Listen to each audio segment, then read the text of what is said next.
Today I have the pleasure to have with me Ivan Ernesto, a political commentator from Havana, Cuba. Thank you very much, Ivan, for taking the time to chat with me today. Thanks to you, Rami, for having me. And also thank you to your audience for being willing to keep updated about what is happening in Cuba right now. So on June 19th, some strong measures were announced by the president of Cuba, Diaz-Canel, mainly related to economic reforms. There's a lot of speculation around what these reforms mean, but in a nutshell, from my understanding, is that it mainly reshapes the way the economic structure of the country is based on of. Essentially, it's opening the door for foreign investments, allowing business owners to own multiple businesses. And there's also some privatization of certain state assets. Can you start by summarizing the 175, if not more, points that are included in this economic reform? Yeah, sure. Well, this is definitely the most ambitious economic reforms that we have started since we started our economic update of our economic model. I'm still studying and analyzing the reach of all these measures. As you presented, there are more than 170 new measures divided in 23 fields or axes, and it goes from financial reforms on the financial system, employment, salaries, labor policies, decentralization of the local government management, bigger autonomy for the state-owned sector enterprises, changes on the subsidies in Cuba, agriculture, land distribution, foreign investment, expansions in the benefits for the private sector, trying to attract more investment, even from Cubans that are living abroad, they have their residency in other countries, on the energy sector, tourism, etc. I mean, there is a big compound of different measures, all of them trying to untangle the productive forces in Cuba, trying to generate more wealth, the creation of more goods and services, and with the limited capacity that we have today. And can you tell us more about the process which led Cuba to adopt such economic policies? It's been widely said that these are the strongest changes to the current system since the Cuban Revolution. As someone who's been following Cuba from close, but also not as close as you are, some people have been saying that it was expected that these reforms were to come in place, but it feels like this all came very, very sudden. Just a brief timeline, at least for the events that happened in Cuba over the past 30 days. Trump has put a arrest mandate on Raul Castro under some speculations that he has blood on his hands of Americans. We all know this is bogus. And then there has also been this fuel blockade that we documented together when I was in Cuba, around 2-3 months ago. Does this come all very sudden, or was this in the works over a larger period of time? Well, as I mentioned before, most of these measures have been already discussed and debated within the Cuban society since back then, 2011, when we start this process of updating our economic model. So even though, despite the current situation, that definitely it has an impact on the way that the Cuban state is urgently addressing this kind of topics. Um, it's something that it's part of the strategy or part of the debates that we had here in Cuba for over a decade ago. All of this, or even some of these measures, were taken into account back in the 80s, when we already were seeing some distortions in the way the Cuban economy was being conducted. So this is not something new. This is not like a different um, path that the Cuban state is assuming, trying to restore capitalism in Cuba. Actually, if you take into account, and that has been part of the discussion that we had here in Cuba, we take into account other socialist experiences in the world. And we are also taking into account the new context of the post-Soviet era, where the Cuban economy have been suffering a lot for the isolation and the conditions in which the United States has been imposing the Cuban economy, mostly the state-owned sector, but with a transversal impact in the Cuban economy, including the private sector. So this is not something new at all. But the issue is that, and part of the critics, that even within the militancy of the Communist Party and the Young Communist League, is the timing of this measure, because we have been talking about most of these issues with more than a decade ago, and definitely right now, even though we take some of these steps, the impact can be limited, taking into account the current conditions in which the Cuban Revolution and the Cuban economy in general is operating. Mm-hmm. And I think Cuba has been very nimble in adapting to circumstances. At the fall of the Soviet Union, Cuba decided to open up its tourism industry. From the 1990s to at least until the pandemic, Cuba was a huge tourism hub for North Americans, specifically Canadians. And in the 1990s, I believe the Cuban government, well, the Cuban army initiated an enterprise called GAESA, which I believe to this day represents a significant part of the GDP. I believe I read statistics somewhere. I mean, there's a lot of things that we hear in the West that might not be true, but nearly 50% of the economy passes by GAESA in some way. And Trump announced sanctions on GAESA, the state-owned enterprise. Essentially, Cuban banks have been isolated from the rest of the world through these sanctions on GAESA. Payment processors are no longer able to accept payments due to the Trump sanctions on GAESA. What's going to happen to this enterprise? Is this part of the privatization that the president announced? And if so, also, can you explain to our audience, maybe in better details, what GAESA is? Okay, well, yeah, as you mentioned, Cuba also took very ambitious measures during the 90s in order to survive to that context in which Cuba practically was isolated from the rest of the world. Our GDP decreased over 30% during that time.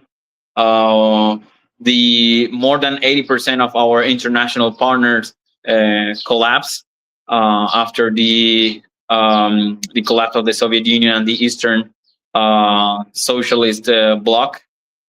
So we lost a lot of international trade. So in that context is when the GAE, we do not call it GAESA, even though the enemies, or in the narrative of the enemies of the revolution, they have been pushing this name. This is kind of a cluster of enterprises that has been managed by the army. I mean, generally in the world, it's normal that the army has their own system of enterprises to fulfill their own investment or their own expenditures. the issue is that because of it was a national security issue, trying to restore and give some kind of stability in the Cuban economy back in the 90s. This enterprise emerged in that context. So the Cuban people in general, even before all this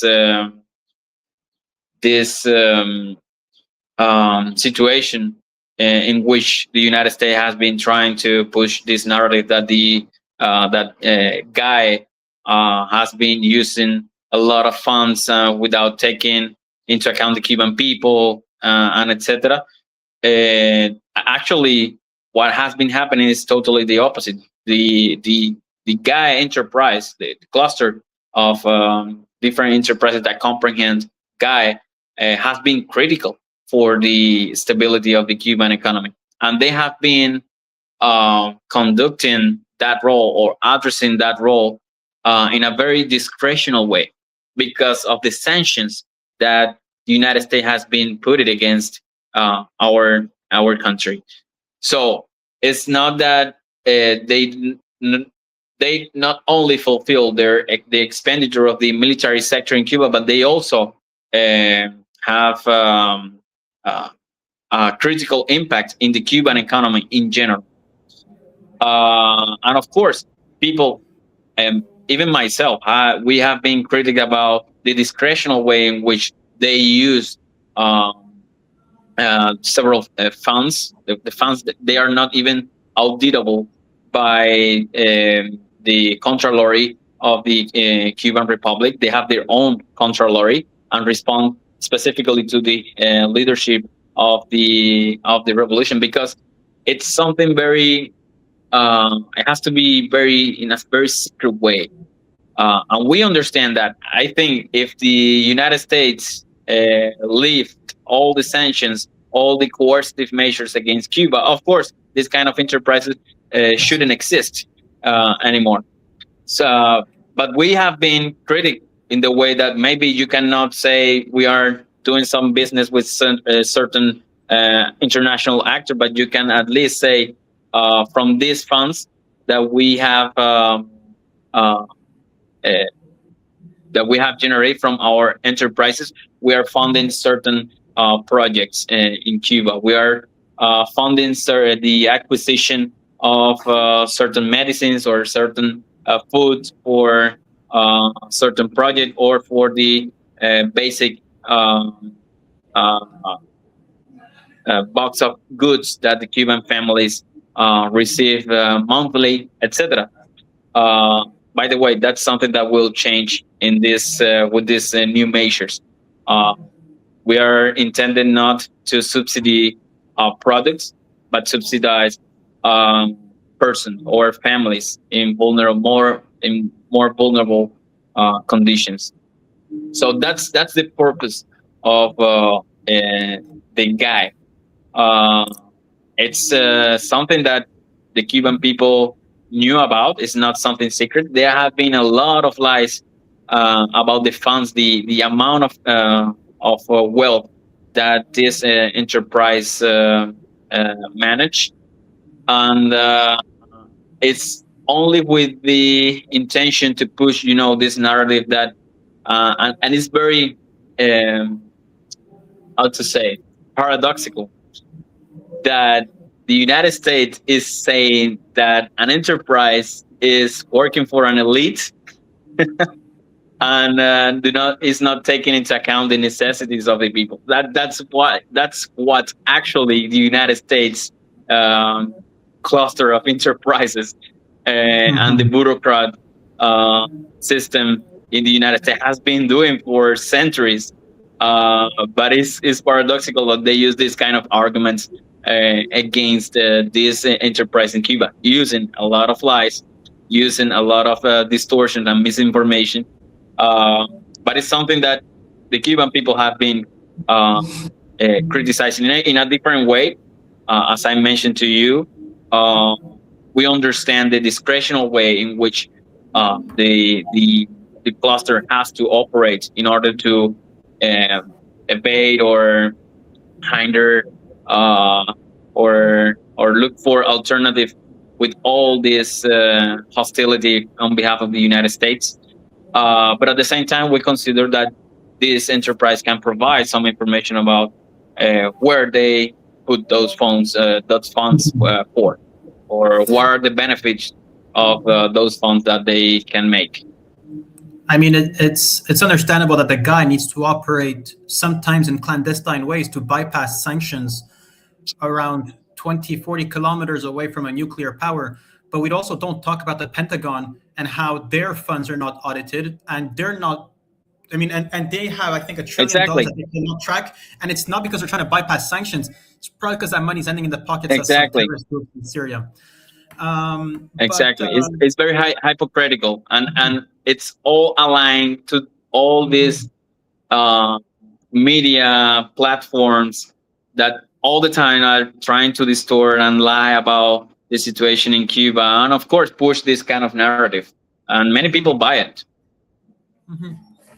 And one thing I wanted to discuss about is that the Cuban government seems that they took a bit of responsibility over some of the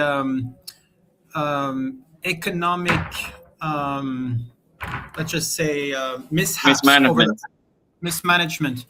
And they've said, and from the reports that I've been reading, is that sure, the sanctions have had an impact on the economy, but the Cuban government says that not everything can be blamed on the embargo, and I believe this is where these measures come, is that they want to be able to take the measures into their own hands to bring their people into better conditions of living.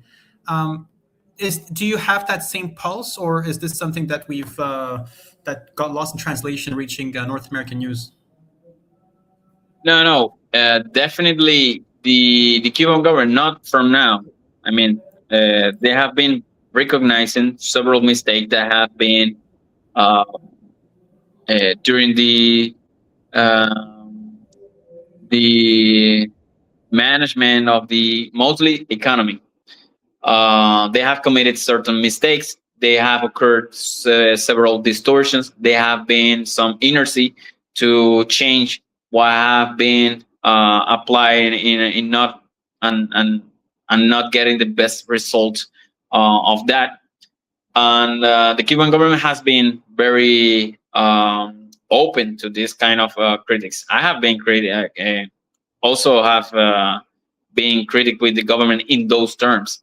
And as I mentioned, most of these measures that have been approved has been part of the discussions within the Cuban society, within the militancy, and definitely, I think that the government is trying to given the opportunity to generate and produce as much as possible in this current scenario that we are right now. And as I mentioned, there are some challenges. There are some challenges because of the timing, because of the impact of the blockade against Cuba, because of maybe some of these measures can also generate some other distortions, can exacerbate some gaps that exist and inequalities that exist within the Cuban society. And that represents also a challenge for the Cuban state to trying to mitigate those gaps, trying to address correctly and being more assertive in the way they conduct the economy, and also giving more active participation to the people to also correct certain issues that have not been implemented in the best way, giving more power and autonomy to the territories, to the enterprises in Cuba. All this is with that intention. It seems like a lot of the measures, from my understanding, seems to try to replicate a bit the Chinese model of market socialism a bit, where you allocate. I mean, certain industries are still going to be protected by the state: education, healthcare, the military industry. but redistribute or give the private sector more leverage or more power in industries that the government is less efficient at managing. Do you think that it's safe to say that Cuba is trying to find inspiration from China? Definitely, we have taken into consideration some other models. Chinese, Vietnamese uh, are like the most known, but also we have taken into account the welfare uh, states in some part of Europe. We have also took into consideration some other um, experiments or measures applied even within a capitalist uh, nations, openly capitalist nation, because we are living in a very, mixed uh,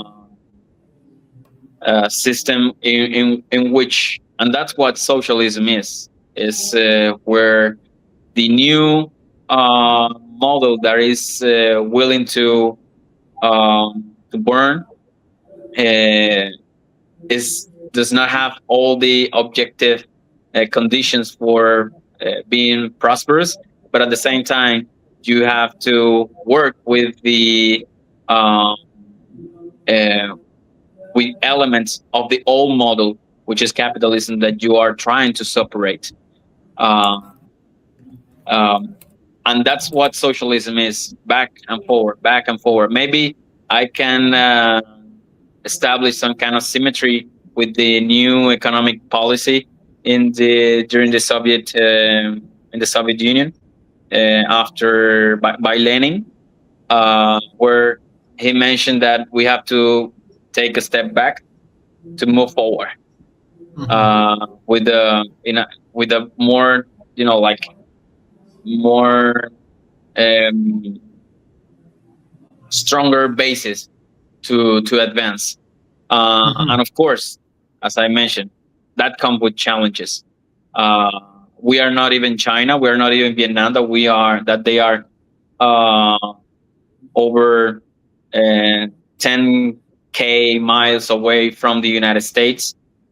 Even North Korea is an example of that. They have grown despite all this crazy thing that is happening in the world with the increasing of prices worldwide, the crisis of the change of supplies worldwide. North Korea have been able to grow in all this situation, and that's also part of the conditions that Cuba have. We are only 90 miles from the United States.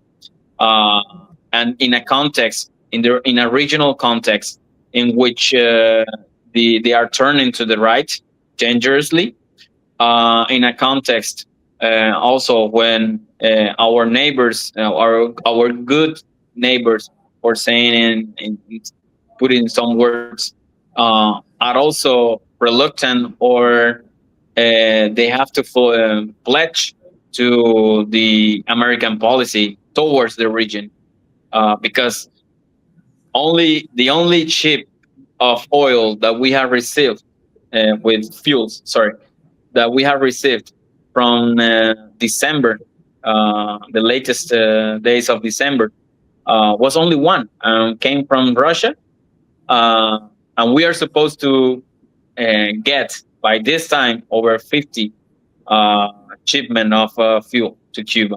So, which country can survive under these conditions? And these measures and this path, what I was mentioning is this is a sovereign decision, part of, and we have taken into account the new context in which we are living, other experiences, socialist experiences mostly in the world. And of course, one of the variables that we have considered is the hostility of the United States against our country. And that's why one of the main challenges uh, um, that since 2011, when we started this process of updating our economic model, has been how to present a national development project that can be sustainable despite the hostility of the United States. How are Cubans today reacting to the announcement of the new measures, the new economic measures on the ground in Cuba? Well, there is a big debate right now among Cubans. Maybe I can summarize it by telling you that the reactions are in a mix between cautious optimism and skeptical anxiety for what may come. Mm-hmm. So, I mean, do you feel like this is like perestroika in the 1980s, where people don't know exactly what's going to happen, whether their jobs will still be there? I mean, we spoke about the guy which will have to privatize certain of its industries, and if it does, sometimes privatization also means the closure of certain industries that are deemed not profitable. Is this something that you predict the certain industries will have to shut down? Well, I think that the industries that are not generating incomes for the state for the Cuban economy will shut down. The issue is that this does not prohibit or establish any kind of limitation to the state-owned sector. It provides more opportunities also for the state-owned sector. The thing here, it's maybe more similar to what have happened maybe in China or Vietnam with the period of reforms that took place in those countries. And as I mentioned to you before, this is a process that started over a decade ago. Right. With the initiation of the new constitution, I believe there was already discussions about that. And do you believe that these new measures are enough to drastically increase the quality of life in Cuba? Well, it will depend on how these measures are going to be implemented. As I also mentioned at the beginning, this is still being debated. This is still under taking into consideration how to be implemented some of these measures.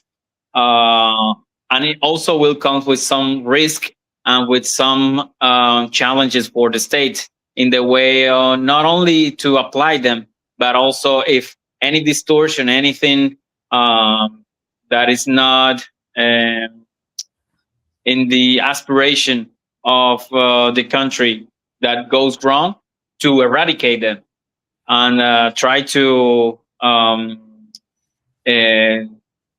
mitigate the inequalities that these kind of measures also can produce in the society. And we have to take into account also the variable of the United States aggression.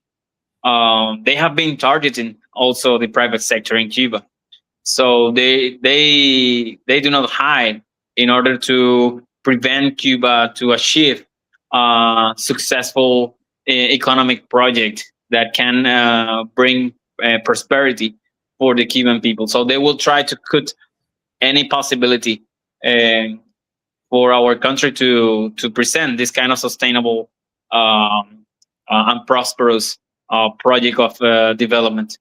And so let's see what happens. This definitely increase the opportunity to generate wealth, to provide more offer in the Cuban economy, and unleash the productive forces. Mm-hmm. You kind of answered this a bit, but I'm wondering, do you think this will change U.S. attitude towards Cuba? Sincerely, actually, we do not care. I think that all this process that we started, in which, of course, we have taken into account the posture of the United States against Cuba and the possible scenario of increasing the sanctions and increasing the hostility against our country, what is actually happening. But we will try always to resist, but not only by standing, but we also would like to move forward and to look for our own alternative with our own resources, with our own capacities, to try to um, um, achieve that aspiration of the Cuban people and the revolution. But we cannot do that without producing wealth, without producing and increasing the productivity capacity of our nation. We need resources. We need to entangle everything that any bureaucratic um, limitation that may uh, generate some distortion or some or can limit this path towards a sustainable project that can bring prosperity for the Cuban people. And that's the aspiration, and we don't care. We don't care if the United States continue with its attitude against Cuba, if they change. And actually, I think that according to AFP agency, there was a spoken person of the Department of State that that they present like this was a very like a makeup measures, like a smoke, uh, that it doesn't bring any, um,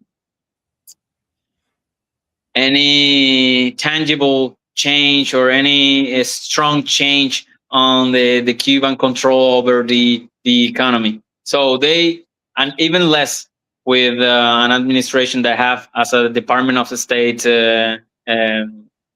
head of the Department of State, like someone like Marco Rubio, that one of the main intention is precisely to bring the Cuban Revolution into our knees, and that's not something that we are willing to give to that administration. I think that at some point they will try to go through a military aggression, or they have to sit and negotiate in the terms that Cuba also provides, which is has been always with any like in any other time during the Cuban Revolution, with very basic um, um, very basic items in the agenda, which is not interference on internal issues, mutual respect, despite the difference that may exist between the United States and Cuba, and of course, respect to our sovereignty and independence. I think this has been a sovereign decision.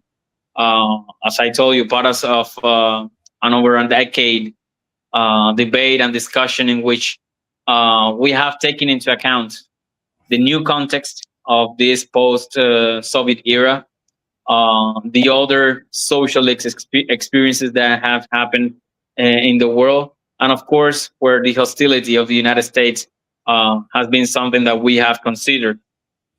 And that's why one of the main challenges of this reform is trying to present this project alternative with self-determination and autonomy that can bring us, um, despite the hostility of the United States, um, a good path for our economy, that we were not able only to rescue and to restore all the conquests of the Cuban Revolution, but also move forward and advance in the social justice that we would like to provide for the vast majority of the people. But for that, we need this kind of reforms that can unleash the productive forces and increase the productivity of the country. And I think this shows strong Cuban courage in a region where many countries and so-called allies have abandoned Cuba. You've mentioned that the last oil tanker that came to Cuba was 2 or 3 months ago, and it was a Russian oil tanker. And while you guys would have needed 50 oil tankers by then, Mexico and Venezuela seem to have not shown the moral courage to defy the United States, and I think it's makes a lot of sense for Cuba to be agile in the face of such change of order in the region, especially now with the results of the Colombian elections, and we've noticed how Israel and the United States have influenced these results. You look at Argentina. I mean, in some way, this is the same way neoliberalism came out of South America and then exported across the world. It looks like now the United States is testing a Palantir form of governance across South America that will then be exported across the world, and Cuba will keep resisting to that. Now, Yeah, and they are bringing back openly the Monroe Doctrine, Mhm. which has it's an expression of the arrogance of the U.S. imperialism in the region, and Cuba is facing this kind of threats. We will adapt, and we will do whatever we can do in order to prevail in this new scenario. Now, throughout these discussions online, on Twitter, on Reddit, there's always these keyboard warriors that are quick to call out Cuba and say that Cuba is no longer communist and it's selling away its own doctrine. I've got the gist from this interview that we obviously both disagree with this statement. But how would you respond to people in the West who are quick to blame Cuba or quick to criticize on these new measures? Well, I think that people usually idealize the way countries like developing countries like Cuba, um, the path that we have decided to go through, and the conditions that have Cuba. Um, they idealize that we can just provide to the people what we cannot have. I mean, we need this sustainable system. We need an economic system that can provide this kind of services and this kind of social programs. That's why we have struggled for our entire, in the case of older generation, their entire life, and in the case of my generation, also the commitment with the Cuban Revolution. Um, but I think that, like in all socialist processes, there are moments of advancing, and there are some others that we have to maybe move a little back to have a like more um, stronger basis for moving forward. And usually, I compare this kind of processes that Cuba is facing right now with the new economic policy that took place in the Soviet Union during Lenin's leadership after the communist of war, where the Soviet Union tried to also prevent foreign aggression, and that also generate a lot of political cost and economic cost for the Soviet Union. So they have to apply this new economic policy in order to achieve some kind of economic base for what the Soviet Union could provide to the rest of the people, to the people that was leading that process. I think that in the case of Cuba, um, that aspiration to advance to communism is still there. It's in the political will of the Cuban state, the Communist Party, and of course the members of the Young Communist League. But there is no formula about how to walk that path. So we are trying with our conditions, taking into account all this hostile scenario that we described during the interview, and trying to provide, taking into account this economic basis that we would like to provide, then be able to provide to the people and to provide to the social programs that put Cuba in one of the highest places for human rights, for children, for culture, even in first of his places. Even though during this kind of situation, Cuba has been able to generate a vaccine against cancer, several cancers. So this is there's still the will to provide not only for Cuba but also to the world. That's another challenge, and that's another um, uh, that's another thing that the United States cannot pardon to the Cubans, that we are, even though during these conditions, being able not only to provide and willing to provide to the Cuban people, but also to the people around the world. We are a very bad example, and we know that that's the real threat for the United States, and that's why have been very bullying in the case of Cuba. Many people ask why. Why would Cuba? They're a tiny island, just 90 miles from the United States. That's the reason why they try to bully us, because they know the potential that Cuba has. They know that what Cuba can not only do for the Cubans but also for other people around the world, and that we represent an alternative that the Americans see as a bad example for their imperialism. Um, in that sense, I think that we are trying with the tools, with the conditions that we have, which are very limited, and interpreting also this scenario that is very hostile for our nation.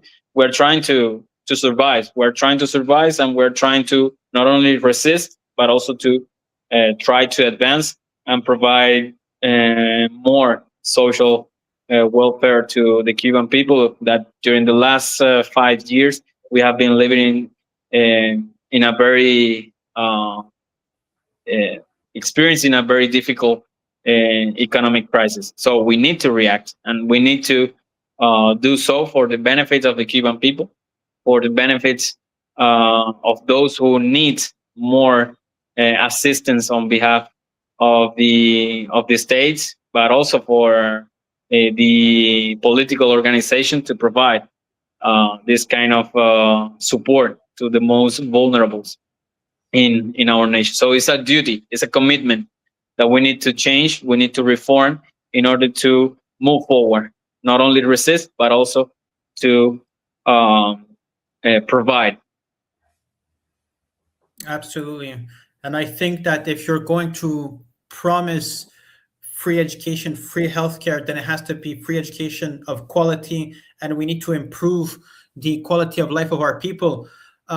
So, if, as you mentioned, taking a step back in order to better fulfill those needs that the Cuban people need, then I believe this is progressive in the long term. And of course, communism is the end goal that Cuba hopes to reach, and no country has ever reached it up to now. And there's no magic Mhm. formula that magically leads us to there. So, Ivan Ernesto, thank you so much, and we will definitely be checking up on you again in the near future to see how these measures are impacting Cubans in daily life. Sure, we will be following up. And also during this period is critical. Also, the international solidarity that people come to Cuba to know firsthand what is happening, and how, despite all this risk, all these challenges, how the Cuban state is also reacting, and how is also trying to address and conduct the most the resources for the ones who actually need it the most, and try to mitigate these inequalities. Even the Young Communist Organization has been mobilizing in the communities uh, through the Young Network, community network that we're establishing all around throughout the country, and trying to also provide this kind of assistance, trying to mobilizing the community, the young people, trying to solve problems at the community, and of course the help and the support of the international organizations, movements, social movement, anyone that can sensibilize with the Cuban cause, with what we have been going through, and the commitment of the Cuban Revolution and internationalism, and the solidarity also that Cuba provides to the world. It would be good if more people speak up and take a commitment with Cuba in these very difficult times.